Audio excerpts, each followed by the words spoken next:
Paper leak पर Modi cabinet की बैठक हो रही है। मोदी कैबिनेट में पेपर लीक पर चर्चा होगी। पेपर लीक के खिलाफ सख्त कानून लाएगी सरकार। और जो सख्त कानून आ रहा है उसके कुछ पॉइंट्स भी मेरे पास निकल कर आए हैं। जैसे ही हमारे सामने आएंगे मैं उन पॉइंट्स को आपको बताऊंगा। अभी कैबिनेट जो है इस पूरे मसले पर चर्चा कर रही है। हमारे सहयोगी कमलेश पैच है। कमलेश, 2024 में ही सरकार पेपर लीक के खिलाफ कानून लेकर आई थी। अब क्या नया होगा इस कानून के अंदर?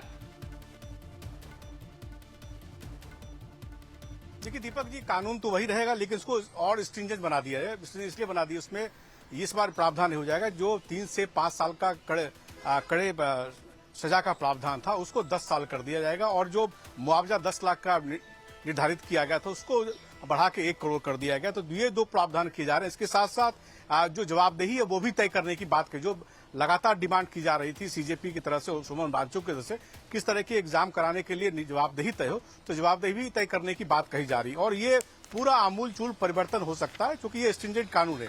इसके अलावा क्योंकि हालांकि आज की जो कैबिनेट की बैठक है इसमें इसी कानून पर चर्चा हो रही है, उसके बाद सरकार हो सकता है कि बड़ा रिफॉर्म लेके आए। क्योंकि आपको याद होगा कि जो न्यू एजुकेशन पॉलिसी के तहत सरकार ने कुछ रिफॉर्म्स किए थे, लेकिन उस रिफॉर्म के तहत ही सरकार और सुप्रीम कोर्ट के निर्देश के बाद ही एनटीए बना था, लेकिन एनटीए चल नहीं पाया। तो हो सकता है कि एनटीए को रीस्ट्रक्चर करने का भी सरकार आगे चल के फैसला। लेकिन आज की बैठक में सबसे महत्वपूर्ण है कि जो स्ट्रिंजेंट कानून पहले 2024 का उसको और भी सख्त बनाने की कोशिश पर अमल किया जा सकता है। और अगली कैबिनेट की बैठक में इस पर मुहर लग जाएगी। और बैठक लगने के बाद जब 3 बजे जब कैबिनेट की ब्रीफिंग हुई, हो सकता है प्रेस नोट के जरिए भी इस बात की सूचना दी जाए। लेकिन बात वो भी है कि क्योंकि प्रधानमंत्री ने खुद ही घोषणा की थी कि पार्लियामेंट में सोमवार को उस पर जो कैबिनेट से मुहर लगेगी उस पर चर्चा की जा सकती है। तब देखना ये होगा कि क्या प्रधानमंत्री आज कैबिनेट की बैठक चर्चा कराने के बाद सोमवार को क्या डिस्कशन हो पाता, ये देखने वाली बात है दीपक जी। ठीक है कमलेश, एक बात और, कल सरकार ने सोनम वांगचुक का अनशन तोड़वाया। उससे पहले प्रधानमंत्री का एक वीडियो संदेश आया जिन्होंने कैबिनेट में आज बिल पर चर्चा होगी इस बात का हिंट दिया था। उन्होंने ट्वीट में लिखा भी कि एक नए कानून के बारे में कैबिनेट जो है आज की बैठक के अंदर चर्चा करेगी। लेकिन उससे पहले एजुकेशन सेक्रेटरी उनको हटाया गया। क्या सरकार के सूत्र इसके पीछे रीजन दे रहे हैं? धर्मेंद्र प्रधान को नहीं हटा के उन्होंने शिक्षा सचिव को हटाया है, ये क्या संकेत है?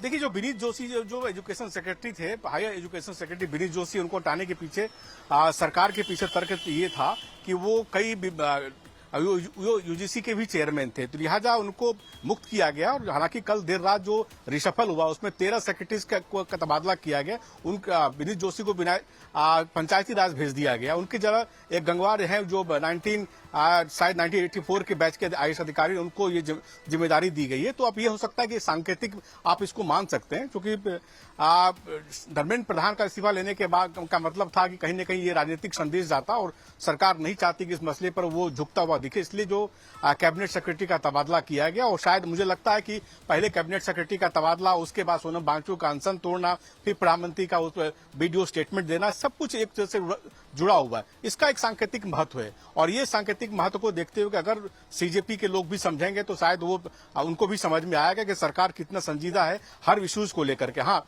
एक बात जो सियासी डिमांड है उस पर सरकार चर्चा नहीं कर सकती, लेकिन जो सरकार अपनी उनके बूते में है, जो रिफॉर्म्स की बात कही जा रही है, स्ट्रिंजेंट कानून की बात कही जा रही है, रिस्पांसिबिलिटी तय करने की बात की जा रही है। इसके अलावा जो बच्चे 20 तारीख के प्रोटेस्ट में घायल हुए थे, जो नीट में जो बच्चे आत्महत्या कर ली थी, उनको मुआवजा देने की बात है, ये तमाम चीजों को सरकार मान चुकी है। बस एक जो बोन ऑफ कंटेंशन या जो विवाद का विषय है वो धर्मेंद्र प्रधान का इस्तीफा, जो लगातार विपक्ष भी प्रेस कर रही है, उधर से सीजेपी भी प्रेस कर रही है। और आपने देखा होगा जो स्टेटमेंट जारी हुआ है सोनम वांगचुक का, उसमें उन्होंने कहा वो सरकार के छोड़ देते हैं कि सरकार धर्मेंद्र प्रधान के मामले में क्या करते हैं। अगर सरकार उनका इस्तीफा नहीं लेती फिर उनको ही दिक्कत हो सकती है।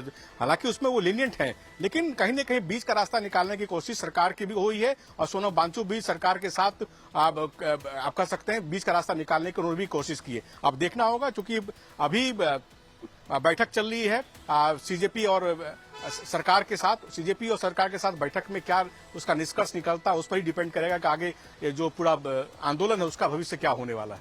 ठीक है कमलेश, एक चीज मैं आपसे और पूछूंगा, विनीत जोशी जिनका आपने नाम बताया वो ही सबसे पावरफुल थे, उच्च शिक्षा सेक्रेटरी रहे, स्कूली शिक्षा सेक्रेटरी रहे, एनटीए के चीफ रहे, सीबीएसई के मुखिया रहे, यूजीसी के चेयरमैन रहे। अब सबसे बड़ी बात, एक ब्यूरोक्रेट इतना पावरफुल सरकार के अंदर कैसे हो सकता है, और क्या उनका हटाया जाना यह संकेत है कि धर्मेंद्र प्रधान के इस्तीफे पर हम विचार नहीं कर रहे?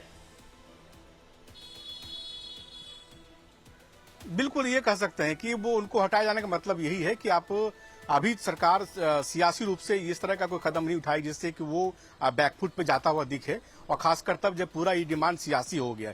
इसलिए सरकार ने विनीत जोशी को हटाया, और विनीत जोशी के बारे में कहा जाता है कि काफी सुलझे हुए व्यक्ति थे हैं, लेकिन पूरे प्रकरण जो एनटीए का जो प्रकरण हुआ तो उसमें आपने जब भी दो चेहरों को आपने देखा होगा प्रेस कॉन्फ्रेंस में, कि विनीत जोशी हुआ करते थे कि एनटीए के चीफ अभिषेक कुमार सिंह हुआ करते, दोनों ही चेहरे सामने आया करते थे। तो कहीं न कहीं सरकार को लगा जो दो चेहरे एनटीए मामले में सबसे प्रमुख रहे हैं उनमें से एक को अगर हटा दिया जाए तो कहीं न कहीं जो लोगों का जो आंदोलन है वो थोड़ा सा शिथिल पड़ेगा, या लोग वो आश्वस्त होंगे कि चलिए सरकार ने कुछ इनिशिएटिव लेना तो शुरू कर दिया है, और इस इनिशिएटिव में एक बड़ा काम जो है विनीत जोशी को हटा करके लिया है।